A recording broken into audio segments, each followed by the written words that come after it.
just put in an interim kind of fundraising for an education charity. It's a pitch. Okay, come talk to me afterwards. Thanks, Jason. Thanks, Julian. Really, really, really interesting. We have some time for some questions, so it's over to the floor. I think the three of us can either stand or sit or whatever. But if there are questions, please feel free to raise them. Yes, Ruth. Hi, I'd just like to understand from Julian a bit more about the practicalities of your interim trustee. I think I'm not entirely clear. There are three questions, I think. Yeah, sure. Put more in one. I'm not entirely clear why you describe it as interim, what the expectation was, how long they would stay and what would happen afterwards. Ah, right, okay. Can I take that bit first? Yeah. Hold on to it. If I'm allowed to, that's what happens. If you don't mind. We made it very clear that they may only be required for about 3 or 4 months, i.e. to go through the merger process. And when you do these mergers, you have to draw up transfer of assets, or you have to look at business plans, you have to look at the viability of a new organisation to take on the responsibilities of the former organisations in a new format. So they knew they were going to be, most of them would be in for a short period of time. That appealed to some of them because they didn't want to stay. They wanted either to get the experience or they felt that actually they just wanted to help us through that process. Some of them said they'd like to stay on board longer if that became possible, and indeed that is what's happened. Some of them will have stayed on beyond the initial period, but that was a board's choice to decide whether they wanted to keep people in the new entity. So we have at the moment a board running this Education Support Partnership, and we have shadow boards for the existing charities which will be gradually dismantled. Does that help understand the process? Yes, because it also explains some of the numbers, because if you've got a trustee board of a normal size, bringing in 5 or 6 new trustees. Yes. But it sounds more as if it's a way of getting pro bono professional support that's really committed to the organisation. Yes. So the next question was, how much time do you ask for? Because normally you don't dare tell a trustee that it's going to take more than a day a month, which you're recruiting. Good questions. I would say yes. I mean, to some extent we were looking for people to bring skills at different types or professional expertise. And so that was important. Time commitment. All of the existing trustees, I have to credit them all, regardless of where they stood on the issues of to merge or not to merge. All of them committed to spending more time. And I was very upfront 2.5 years ago, and I said, it's going to mean that either your subgroups or you as a board are going to have to meet far more regularly than 3 or 4 times a year. And actually we're going to really call on you to do that. We also introduced, for some issues, telephone board meetings, and for some smaller decisions where we could use email, because it became clear that we couldn't get everybody. We used telephone conferencing to discuss issues, we used resolutions to send things out to people, to save on costs sometimes. But they all gave up their time quite willingly, and the new people were very clear that we might need them every month for at least 4 months, and they gave their time. There were 1 or 2 who were clear that they would step down. We had a fabulous young guy who was a lawyer, a young lawyer working for one of the big firms in the city, and he was just terrific. He went off later on to, I think, organise or work on one of the LBGT organisations on the board there. But he was terrific, and he was the youngest trustee. When I say young, he was about 29, so very young. And he was fantastic, and the energy that brought into the room was amazing. But he was very clear, I'll stay for X number of months. If you want me in the future to come back to chair a committee that might meet a couple of times a year, I'm up for that. So people were very honest about what they wanted to do and why. It was harder to choose in terms of saying no to people in a way. And there was, I think, one person who was very, very disappointed that we didn't use them, who I think took a while to get used to the notion that he hadn't been chosen. Yeah. That was quite tricky for you and I think. But generally speaking, it worked quite well. Does that answer your questions?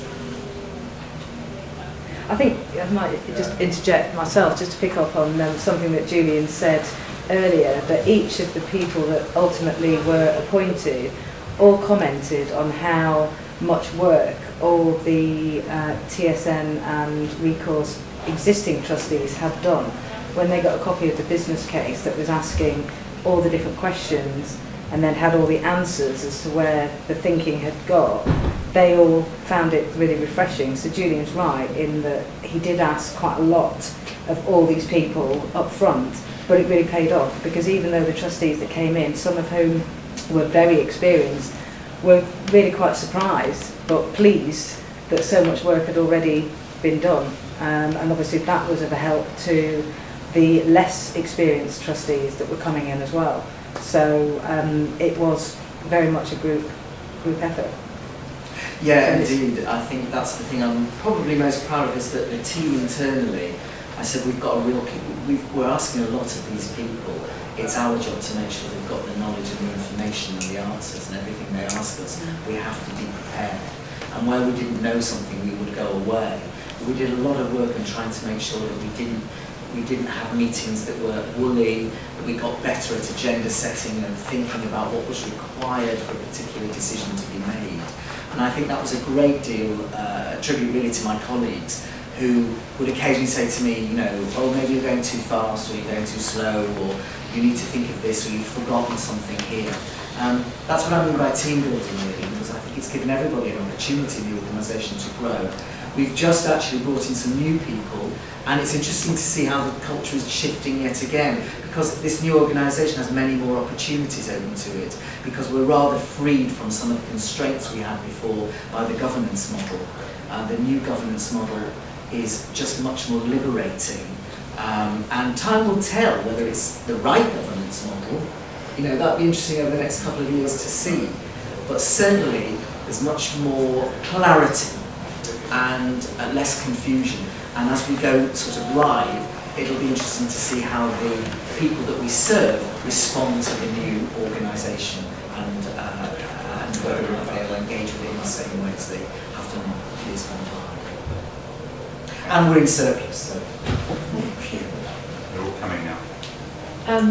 So obviously it's something that's really useful, bringing an interim in. I just wondered if you did anything, probably Ian, on sustainability then. So have you gone back to some of the organisations that you've been placed interims in and said, how are you now? What was the impact of this interim?